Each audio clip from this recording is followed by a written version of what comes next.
Hello and welcome to Hope for Dystonia. My name is Federico and you can call me Fede. I am the creator of Hope for Dystonia, which is now the single most comprehensive, empowering, and transformative dystonia program out there.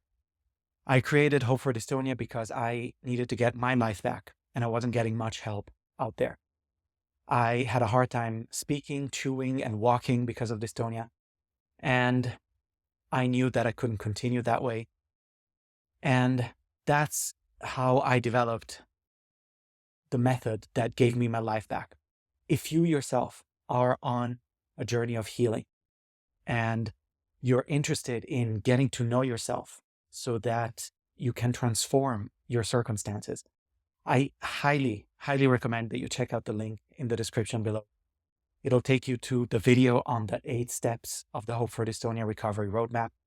Invaluable information that I wish somebody had shared with me when I was in the thick of it. So I am excited for today's video because it touches on a topic that is really, really vast, but hopefully we're going to do a good job of summarizing it. And we will be talking about cranial nerves. The cranial nerves are such a fundamental part of our nervous systems, and they're especially important when we're talking about dystonia. And so what we're going to do is talk about the cranial nerves in general and why they matter. Number 2, what types of dystonia are especially impactful when it comes to the cranial nerves. Number 3, what types of cranial nerves, which ones are really involved in different patterns of dystonia. And number 4, what you can do about it, what the number one thing is that you can do to begin to create change. And so stick around until the end. This is something that you'll really want to hear if, again, you are on a journey of healing and you want to take that journey into your own hands. Now, just before we get started, one little disclaimer: we will be talking about health, but we're not talking about medicine. Nothing of what I say is medical advice, so please make your medical decisions with your medical providers. Okay, so let's get started with our video for today, the cranial nerves. What are they? They are a set of 12 pairs of nerves that live in our heads and necks, and they help us with all kinds of really fundamental functions, right? So cranial nerve 1 helps us with our sense of smell. Cranial nerves 3, 4, and 6 help us with our eye movements. Cranial nerve 2 helps us with our vision.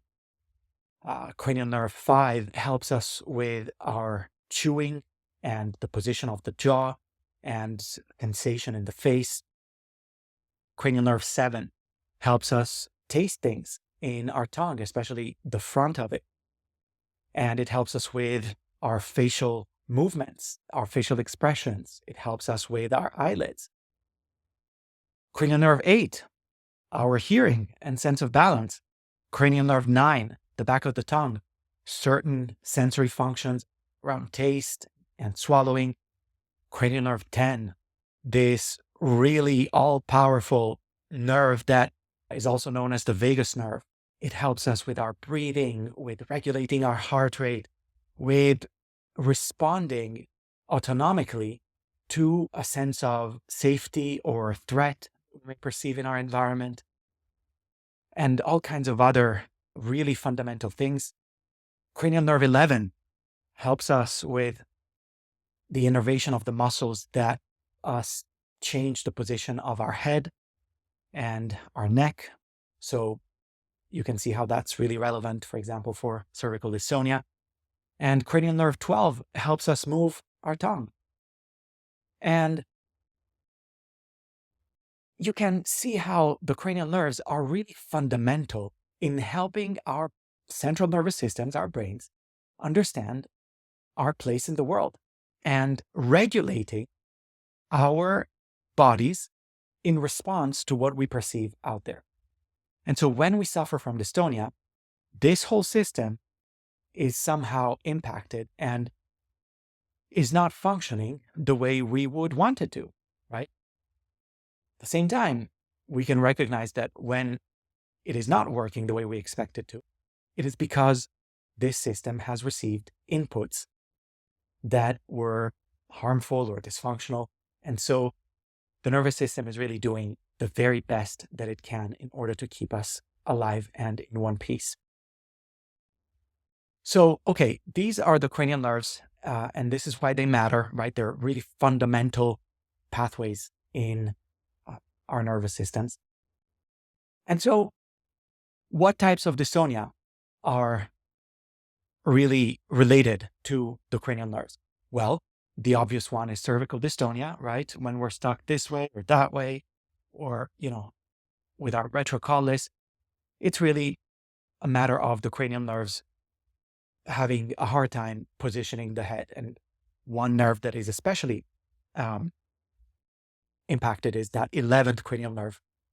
But obviously, even if the most visible issue is with the 11th cranial nerve, the 11th cranial nerve lives in an ecosystem with its 11 other cousins, let's say. And so when we want to try and get better, we want to look at that whole ecosystem. When we suffer from oromandibular dystonia, then the 5th cranial nerve is particularly important with the position of the jaw and how we chew. The 12th cranial nerve in the tongue, those are particularly relevant. The 7th cranial nerve with our eyelids and our facial expressions and so on is especially relevant for blepharospasm, for example, or Mage syndrome. And when we have generalized dystonia, our body has a hard time figuring out, where everything is. It all starts up here. And with the 3rd, 4th, and 6th cranial nerves that help us with our eye movement, we really see that those are impacted with pretty much all of the types of dystonia that I mentioned before. And really, there are often very close links between what happens in the eyes and what happens in the neck, for example, or what happens in the eyes and the jaw. All of these are always very closely related. And so these are just some of the types of dystonia that are somehow related to the cranial nerves. You can intuit that we are just talking about the same phenomenon, right? Of the brain having a hard time utilizing and inhabiting these cranial nerves. And this dysregulation, this disorder, this disequilibrium just gets different names depending on where it shows up. But the phenomenon is the same. Okay. So this is kind of a high level overview of how these things show up and some of the mechanisms here. The important thing that I would like to share with you is what you can do about this, right? What the number one most important step is that you can take when it comes to the cranial nerves. And that is awareness.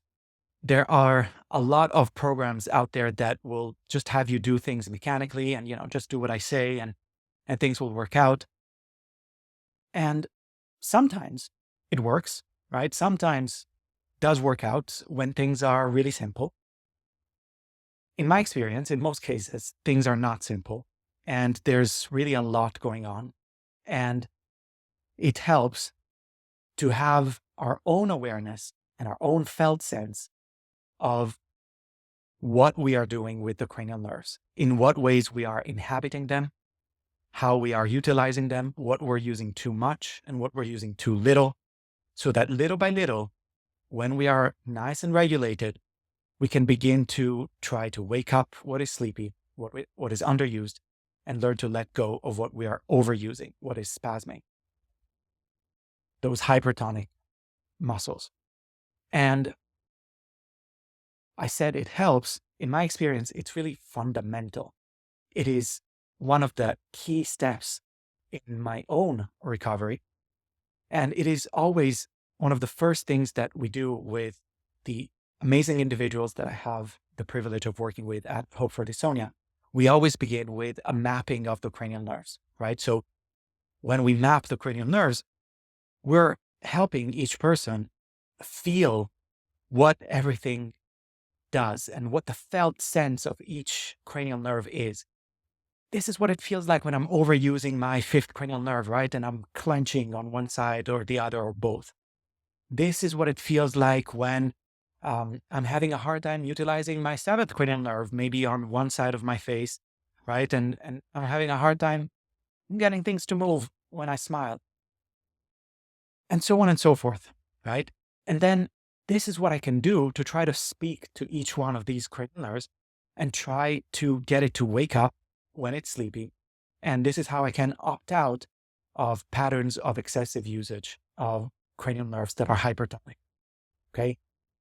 So awareness is the name of the game when it comes to the cranial nerves. And again, if you are on a healing journey and you want to see how this fits into a broader picture of healing and transformation, then I highly, highly recommend that you check out the link in the description below.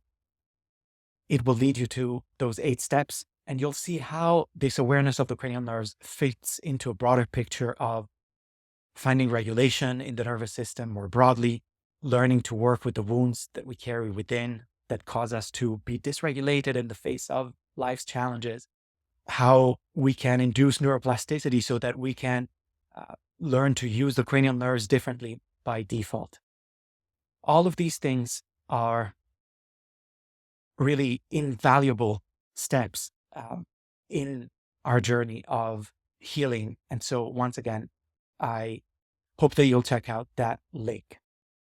You'll also have the possibility of finding a time to speak so that you can share your story, and we can find a way to help you on your journey of transformation. So I think we're going to stop here for today's video.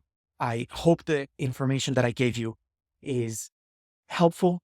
I hope that it gives you inspiration in knowing that this is your body, right? And because this is your body, you are receiving the signals that are coming from the cranial nerves.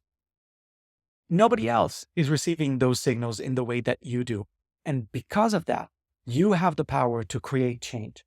And if you choose to befriend your cranial nerves, to be curious about what they're doing, you then have the possibility to